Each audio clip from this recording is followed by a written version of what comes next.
Well, we're back again with another episode of the CT Chronicles Supplier Edition, where we get all the insights from our partners, our preferred partners, and that's airlines, accommodation, car hire. And today, we've got travel insurance. This is a really interesting one and a big one, and I can't wait to dive into it. My name is Lance Nkwe, Corporate Traveler Marketing Manager, and I'm joined today by a special guest. Her name is Corinne Botha, Sales Manager at TIC, Travel Insurance Consultants. Corinne, thank you so much for making the time to chat to me. Can't wait to dive into it.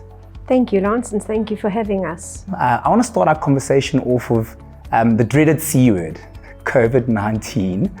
And I just want to really understand how the travel insurance offering, particularly for business travelers, has evolved post-COVID now. Have we seen any shifts there, Corinne? COVID certainly has made travelers more aware of travel insurance, and TIC, like many other insurers, now exclude COVID it's a non-exclusion under the cancellation section of the policy. You do, however, still have 100% medical cover for COVID if you contract COVID on your journey, for example. One has to remember that the heartbeat of travel insurance is the medical cover that it provides, and on a TIC policy you can be certain of the best possible medical cover as far as travel insurance is concerned. A lot of customers always say to us, no, but my financial institution has provided me with travel insurance. What does TIC offer that potentially is quite different to what the financial institutions will offer you? What one has to always remember is that free cover is limited cover.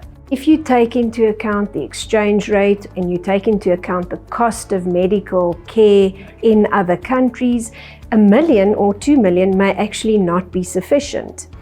In addition, travelers with pre-existing conditions, specifically business travelers, they must be particularly aware of the limitations that free cover has. Top-ups, however, can be expensive, and very often a comprehensive TIC policy would cost the business traveler less than topping up their free cover.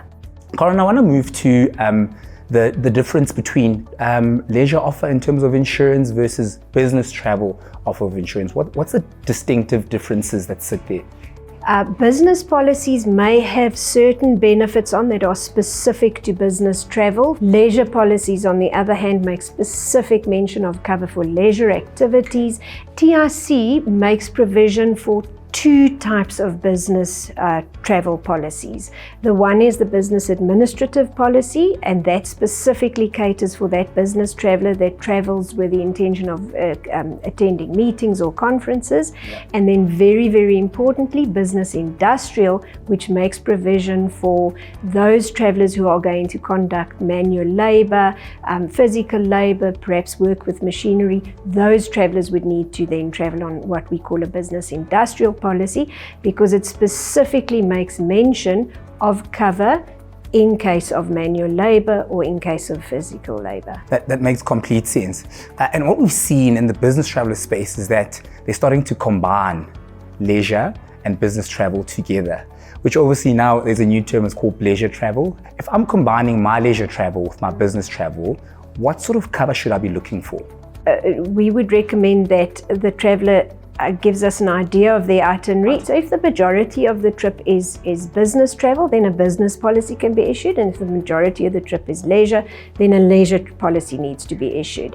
If the business portion entails manual labor, the traveler must always travel on a business industrial policy, and then the leisure activities would automatically be covered on a business industrial policy. Would I find myself in a space where I've over-covered, where you feel as a traveler, I don't want to be at risk of taking more than I need? Am I a little bit too over-covered in this instance? Well, I don't think one can ever be over-covered. If you have, for example, your free or complimentary cover and you've taken out a TIC policy, I think very important to mention is that if TIC is contacted first, TIC will tend to the traveller. Okay, makes a lot of sense.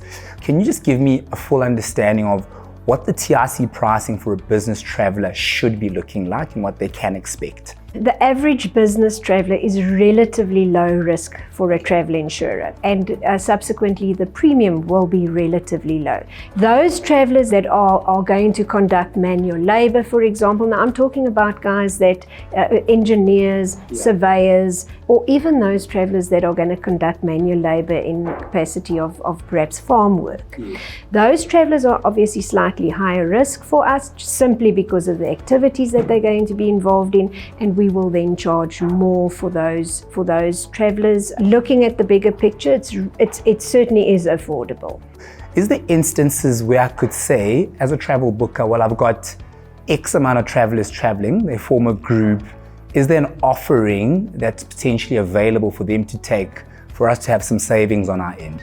TIC makes provision for an annual corporate policy. So if a company has several travellers that are travelling 10 times a month, we can then look at incepting an annual policy in the name of the company. And it is a very simple and a very cost-effective way of corporate companies managing their travel as far as insurance is concerned. I'm on my way to a business meeting and I get into a car accident, can't make my meeting. What steps should I be taking if I find myself in an instance where I need to claim? It's very, very important that our assistance company is contacted. So that's the emergency number that appears on the policy documents. If you are hospitalized, these guys will then deliver a guarantee of payment to the hospital, and that can range from anything from 50,000 Rand to R500,000. They will then deliver a guarantee to the hospital. They'll start chatting to us, and we'll start looking at ways of getting you back home to South Africa as quickly as possible. Customers traveling and then they get to their destination and they don't have their luggage. What happens to my luggage in this instance, Corinne? Is that something I can claim? Yes, well, most good travel insurance policies will have a luggage benefit on them, something that would be covered under a benefit called luggage delay, which means that if your luggage is delayed for longer than 6 hours, there's a benefit, an amount that you can utilize to purchase essential items, but we would only cover up to the benefit limit that is stated on that particular policy, and you would then be able to purchase some essential items. Well, Corinne, thank you so much for your time. That's all we have time for today. Thank you for coming to chat to us. I think a lot of insightful stuff that sits in there.